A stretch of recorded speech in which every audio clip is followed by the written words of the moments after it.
Mm.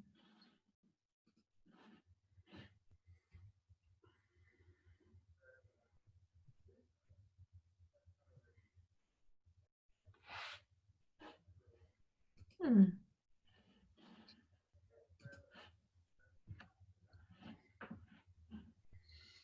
So I'm not sure how it works 100% because someone linked me into theirs. So Okay, that's right. I have to, yeah.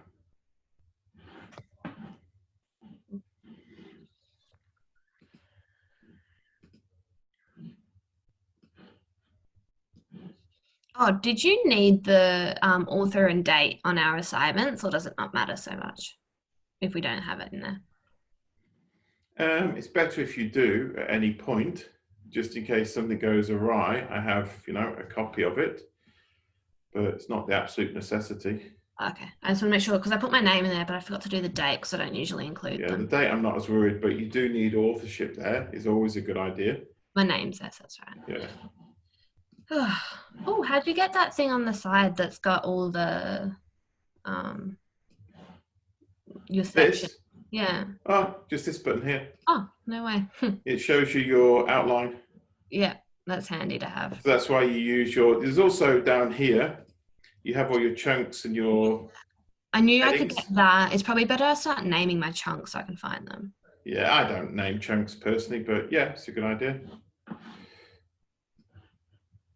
So I'm just trying to organize my space. I don't want it there. Or do I want it there? That's an interesting idea.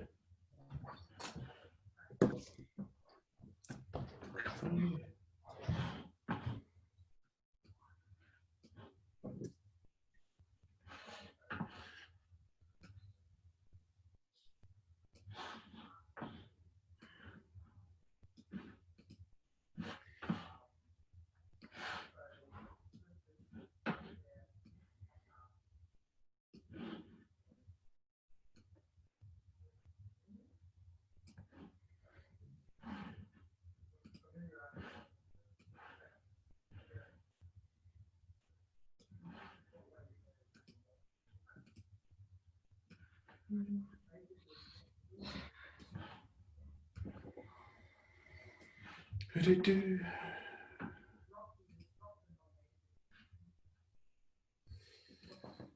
Right. Is everything good? That's looking good.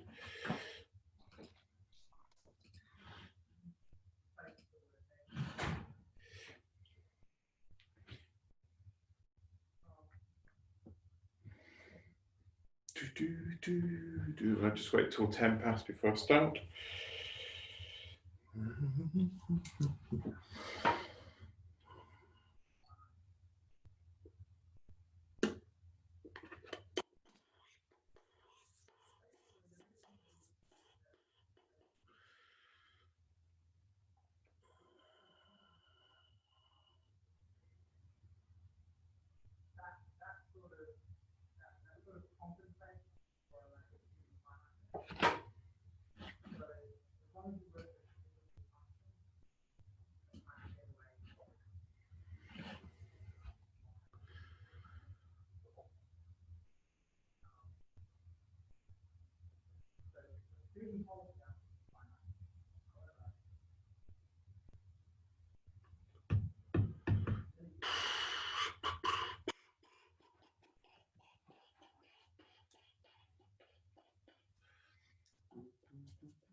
Okay, I'm going to start anyway. Okay, so welcome to the Honors Workshop.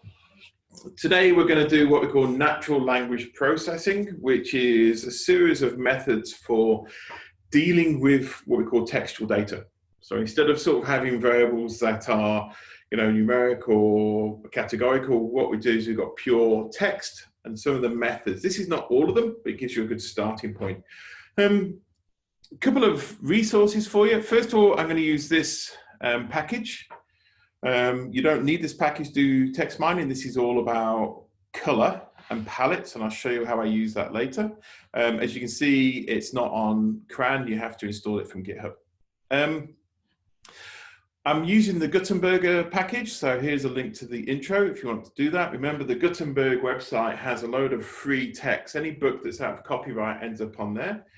So any books that have probably not been published in the last 50 years, you can find the text. The tidy text mining is the package to use for this, and the book of that is freely available online. That's the link to it. And obviously, we're also going to be looking at Sherlock Holmes. So I've given you a link to Sherlock Holmes in case you don't need it. So let's load some packages. We're going to do tidyverse. We've got Gutenberg. We've got tidy text. I use the text data later for when we do our dictionaries for our sentiment analysis. We've got usual topic models. Also, to do my topic modeling, I'm going to need the TM package as well. So let's load this. So when you load the Gutenberg thing, you can get a load of the information about the different books that are available. So if I just do a quick view of this.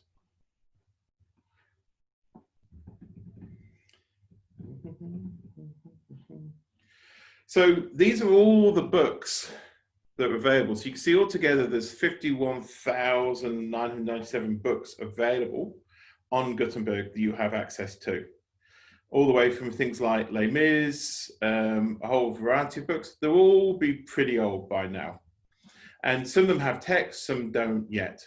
And basically someone's gone and typed this in for you and it's freely available. You can go to the Gutenberg site and get these books and read them if you want, but we're just going to analyze them.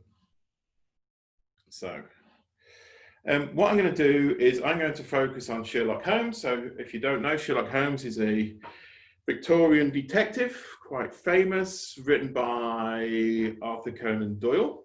He wrote other stuff as well. But the first thing we'll do is I'm going to take that Gutenberg, one metadata that we just looked at. I'm just going to filter for the correct author, and we're going to have a quick look. So these are all the books. So he did Sherlock Holmes. He also did a whole book on the Lost World as well. So these are all the books we've got. Altogether, we've got 123 books in there in different languages. Some of them are filtered. Some have text, some don't. So what we're going to do is, let me just go to Sherlock Holmes. We're going to focus in on, I'm not going to look at all the Sherlock Holmes oeuvre. I'm going to look down here. There's 4 novels. Basically, 2 were very early on. When he first started, all these were published in sort of a journal at the time. So the first 2 were the introduction to Sherlock Holmes. Then he had a break. There was a big thing where he sort of fought Moriarty and went over a cliff and they disappeared and all the fans said, don't do this.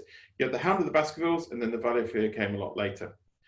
So I'm just going to look at these 4 texts at this moment just to focus in. So the way I've done that is basically I'm looking at the title of the books and I'm saying, let's just have a look at the ones that either have in the title study, or hound, or sign, or fear. So these are the books that we get. Here's the ID, here's the title. And when you look over these, we have repeats, but some of them don't have the text. That has text, some do, some don't. So I went through that list now, I've got it down and decided that the best versions I wanted were these IDs here. So I've got 244, 2097, 2852, and 3289. So these are the books I'm going to do. I want it to download the text and add the title. I also, what I've done here is, because this takes a while, is I basically have saved these. So this is a common thing I will do in my code. If I have anything that takes some time, what I do is I have the code here, so I've got it. I run it, let it do the time. I set this to a val equals false. And then basically I save out the data as an RDS, and then the next one reads it in. It just means that now every time I run my R markdown, I'm not going to have slow code, because the thing that's slow is still in my code. I'm just not actually running it every time. So let's run this data in. do. And let's actually look what it looks like. So just do. So what you've done, here's the Hound of the Baskervilles. What it's done is it's got a data frame. And basically on this column, we just have the Gutenberg ID, which is our 2852 continuous. And then each line of text in the original book is represented. So here, the first line is the Hound of Baskervilles, space, space, by Conan Doyle, space, space, space, space, space, chapter 1, Sherlock Holmes, space, space, space. And then basically you have all the text. I'm not going to, but you can see it goes a lot further. I think that's as much as I can show.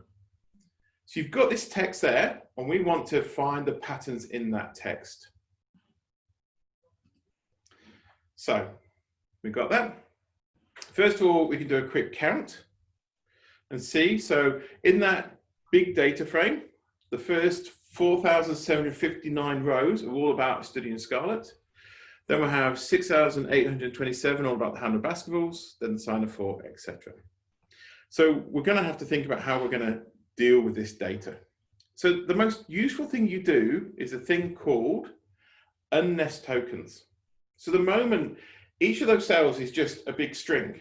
It's a huge string. And what we're going to do in most of natural language processing is we want to split that down into words. Doesn't have to be that. By unnest tokens, we can decide what we're going to split. So we can split it into sentences, as in English sentences. We could split it into letters if we really wanted to. We can split it into 2 words at a time. But the most common thing we do is we split it into words. And that's what this does. This command from the tidy text unnest tokens will basically take the column that's text, and every string, it will split it into words and return the words. So when we run this, this is what we get. We've now got a long form, and it says, right, the first word is A in a study of Scarlet. The second word is study. The third word is in. The fourth word is Scarlet. Then by A, Conan Doyle, 1, original, blah, blah, blah. And it just goes down like that. Now, the problem is, if you think about it, we want to look at the differences between texts. And there's certain words in English that are really, really common. So a, the, in, of. And they're not really giving you any information about what that text is about. So the first thing I'm going to do is we're going to remove stop words. So if I go data stop words and have a look at stop words, this is a list of common words that just don't tell you anything about the content of the material. There's a whole list of them. So what I'm going to do is I'm going to take my text and I'm going to anti-join on the stop words. What that means is if there's any word that's in the stop word, remove it from my Sherlock text. So now when I run this, you can see that A has disappeared, in has disappeared, by has disappeared. It's cleaned it up a little bit. Now, obviously, I could clean this a little bit. At the moment, we have almost like the front cover of this book, and we could remove that as well. We also have numbers, but I'm not going to do that. That's the only clean I'm going to do at this point is remove stop words. The next thing I'm going to do is I'm going to think about my color scheme. So here is a classic, I think it's a 1930s version of the poster for the Hound of the Baskervilles. So what I want to do is I wanted to use this as my color scheme for what follows. So you know that package I did before with the Palantir? If I gave it that JPEG like this, and I said I want 9 colors and I want categorical, it will actually take this picture and convert it to a palette. Now I'm not going to run it because it takes a time. What it does a k-means algorithm on the RGB scale. But basically, here's my colors in hexadecimal. I also, I chose a couple of colors. The way I did that is you have a digital color meter built into Apple.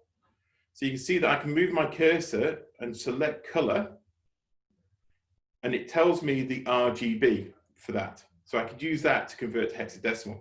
I did that because I really like the eyes. So I actually chose a nice little orange as well for the eyes. So all together with that, I ended up with this scale. And there's a nice thing in the scales package. If you go show colors and you give it a palette, it produces this nice little scale diagram. So you can see the colors I've chosen as my palette. So here's the hexadecimal for each one and the color itself. So we've got our setup. The next thing we're going to do is we're going to look at just the frequency of words. So for each book, I'm going to look at how frequently each word appears in that book. And then we're going to compare them to see how they look. So let's think about how we do that. We'll take our long form, our unnested Sherlock text. I'm going to count for each title. So the title is the name of the book and the word. I'm then going to group by title. And then I'm going to say, take the top 20 words by frequency within each book. Then I'm going to do some ordering. So there's a really nice command in Tidy Text called reorder within. So what this will do is it will reorder my words by how frequent they are. But unlike the factor reorder, it will take into account the book. So it's going to order the words by frequency within each book. I'm going to fill equals title. I'm also going to, let me just put that there.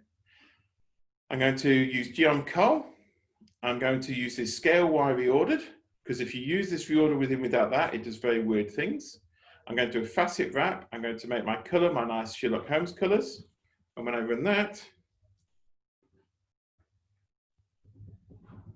I get this nice picture, which let's zoom out and have a look at it.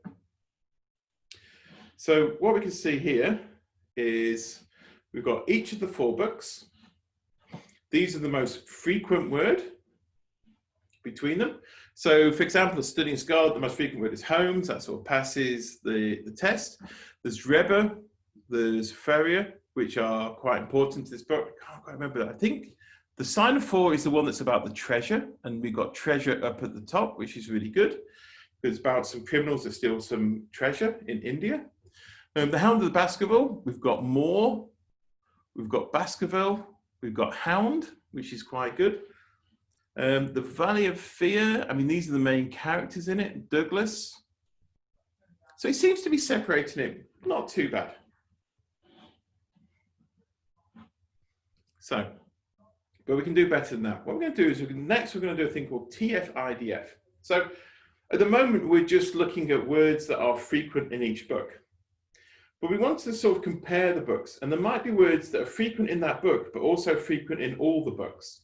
So what TF-IDF does, and it stands for term frequency inverse document frequency, is it adjusts each word. It says, if there's a word that's frequent in a book, but not in the other books, raise that to the top, almost. So built in, we have this bind TF-IDF, which we're going to use. So I do a count, I do bind TF-IDF. I then go through all my various coloring. And when we do this, and have a look at that, what we're doing now is we've just filtered it and said, so you can see, for example, Holmes has disappeared, because even though Holmes is a common word in a lot of the books, it's common in all the books. So it gets filtered out. So you've seen that these words now in TF-IDF are words that are very frequent in that book and only that book to some extent.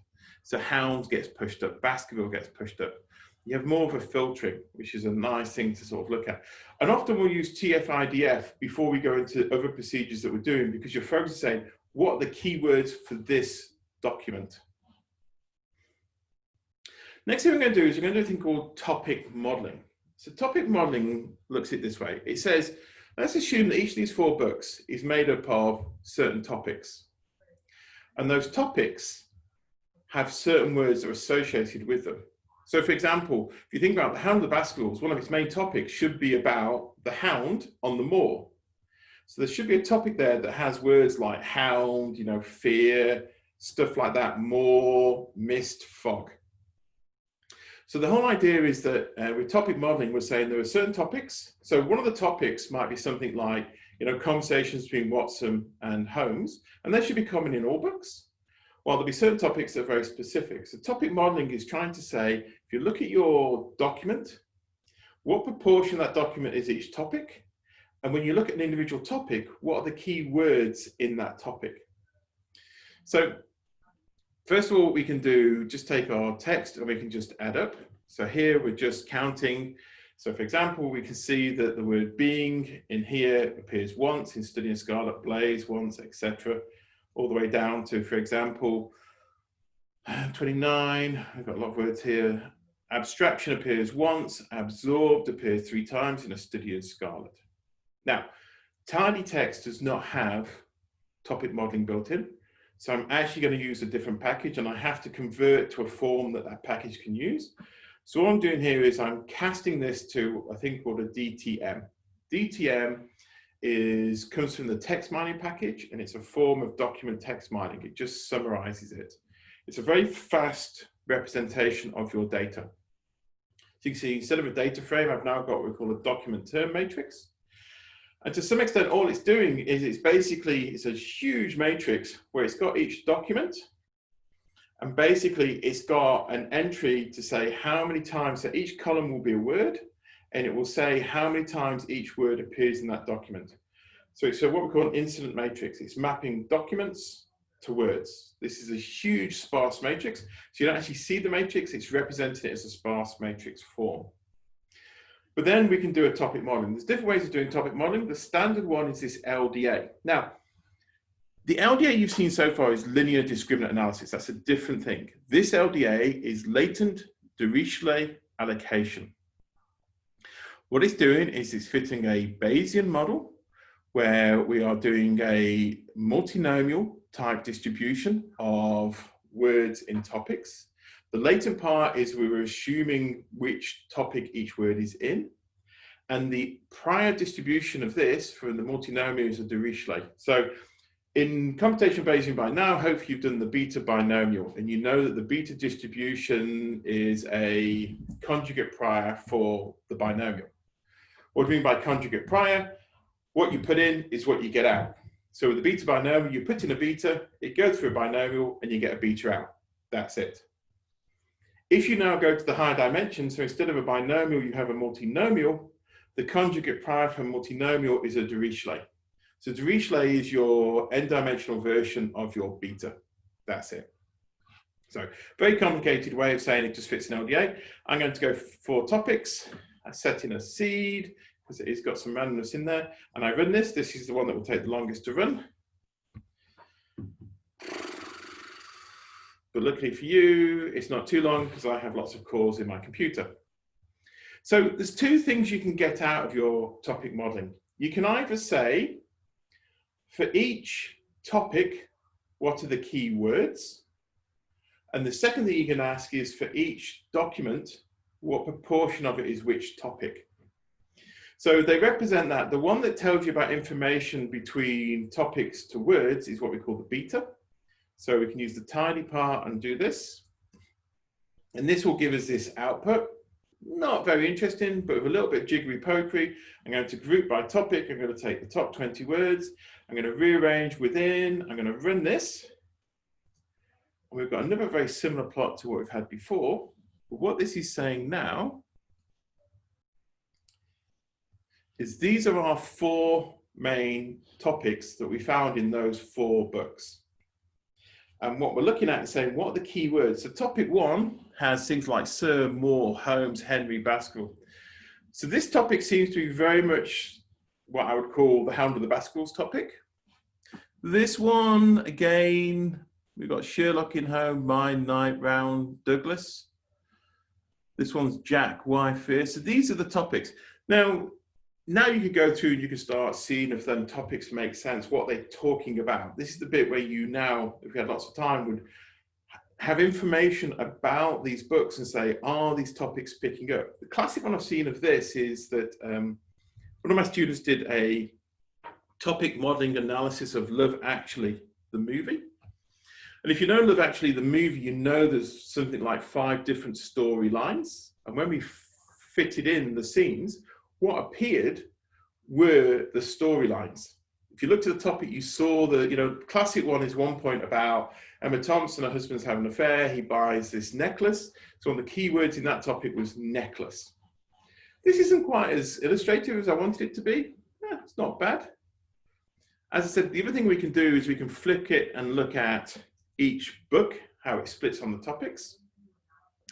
So you can see that Hound of Baskervilles is very much dominated by that topic 1. A little bit of topic 4. So I think this topic 1 is probably going to be about the fact it's, set on the moors, there's a hound, there's things like that. Topic 4 might be about death, maybe again the Valley of Fear, so they've got shared here. You see studying Scarlet is completely dominated by 2, which passes across to also the topic appears in Valley of Death. Sign of 4 completely dominated by topic 3.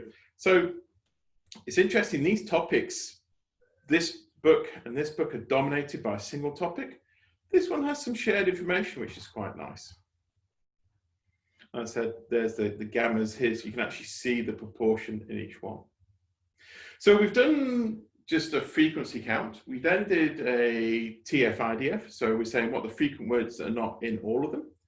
We've done a very simple topic model to see the topics within this. What I'm going to do next, I'm going to do a sentiment analysis. So what we're going to do is we're going to think about each word. And certain words are very positive and some words are very negative. So for example, the word ice cream is a positive word. If you think about it, it's a nice positive word, while murder is a negative word. Well, some words can be both. Classic one, wedding. If you've just gone through a divorce, wedding would be a negative word. If you're just about to get married to your beloved, wedding is a positive word.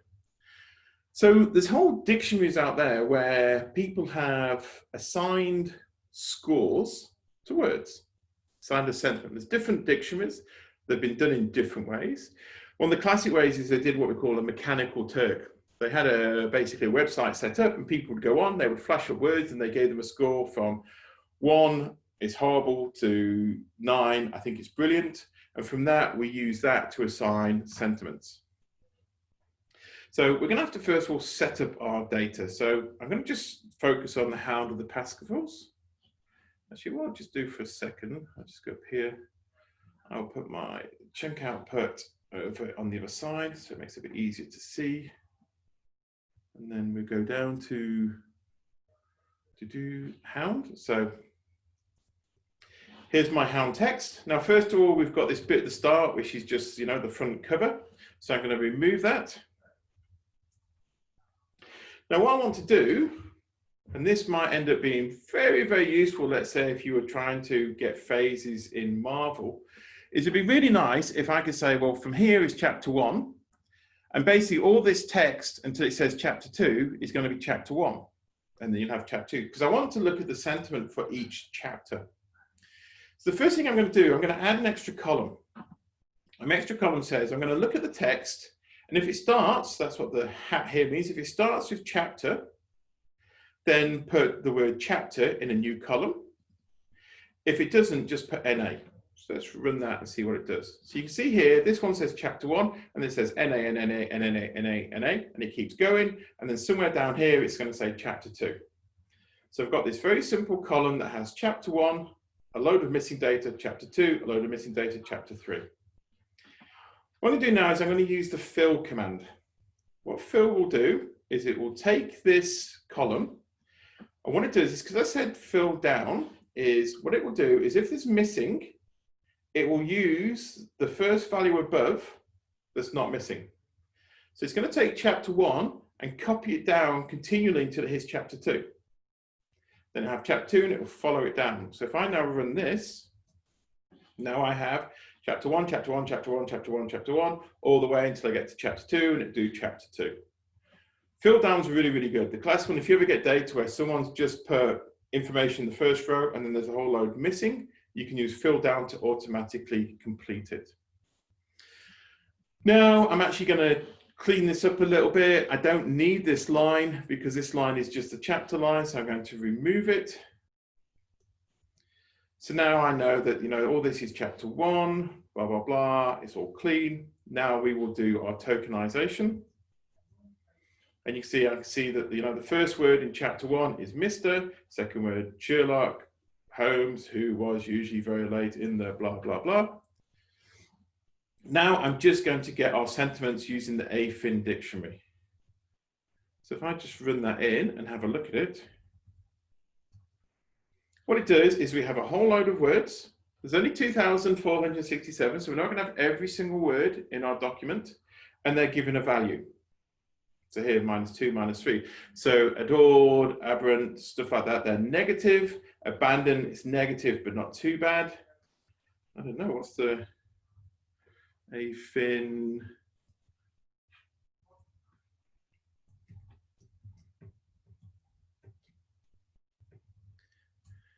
So you can see the most negatives are words I'm not allowed to say on Zoom. Wow, that is an amazing list. We won't do that again in the future, will we? Thank goodness I didn't say any of them. And positive words: breathtaking, hurrah, outstanding, superb, thrilled, amazing, awesome, brilliant. Hopefully this is my self-feedback. I hate to think whose self-feedback that is. Yeah, it's going to be a bad day for whoever gets that self. Anyway, so we should just do sentiment analysis on selves. That'd be really cool. Sorry, distracted. Anyway, so all I'm going to do is I'm just going to do an inner join. So I'm going to say, if there's any word in my text that appears in the dictionary, add that value to it. All the other words, just ignore. So I'm doing an inner join. I'm doing a summary. I'm going to group by chapter. I'm going to calculate the mean sentiment. And what that's done is chapter 1 has a sentiment of 0.693, chapter 10, etc. Now you can see that it's done this chapters alphabetically. And unfortunately for me, alphabetically, 10, 11, 12, 13, 14, 15 comes before 2, 3, 4. It's doing a lexicographic ordering. It's not what I want. I want chapter 1, then 2, then 3, then 4.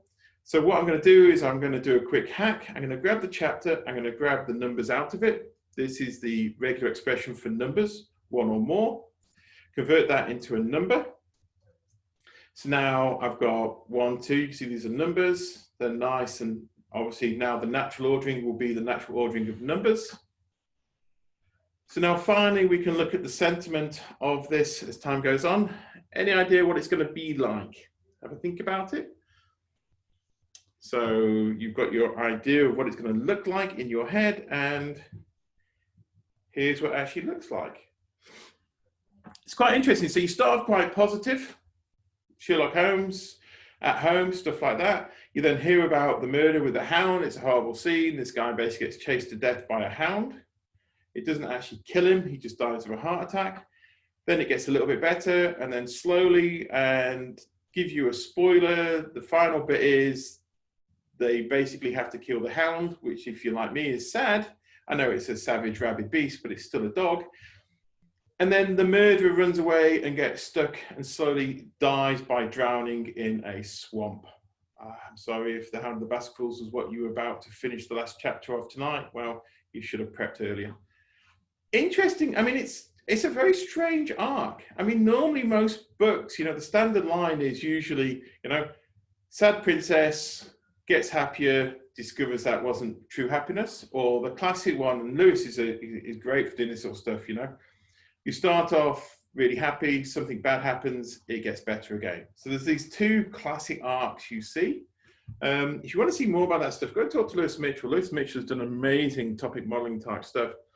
And at one point he was looking at the 7 classic arcs of movies. He's mainly focused on movies. So there you are. Take home message: if you really want to do topic modeling, you really want to go to Tidy Text Mining. That's the absolute, starting place. That book steps you through all this sort of stuff. The 3 key ideas are, most of this stuff is based on word frequency, so you want to unnest it. Once you're nested, the first thing you do is look at what the most frequent words, and then what the most frequent words for that document. Other things you can do: topic modeling can get you an idea of what the documents are talking about. The other one that you can do is sentiment analysis. And there's a lot of interesting areas in sentiment analysis. The classic one is that one of my MPhil students has been looking at diaries of World War I soldiers and nurses. And the problem is there that most of our dictionaries we use for sentiment analysis are based on modern day people assigning values to words. She wants to do a sentiment analysis for soldiers in the trenches of Gallipoli, what they might have as positive or negative. So the classic one, shell. If I tell you what's the sentiment for shell, you'll probably give a positive one, because you're thinking beaches, aren't you? One of the common words we've heard is shell, because it's referring to bombshell, and it's quite a negative word. So that idea of how do we have empirical based dictionaries is a new research area that me and Lewis are interested in. Okay, so there's a general understanding of natural language processing. Does anyone have any questions?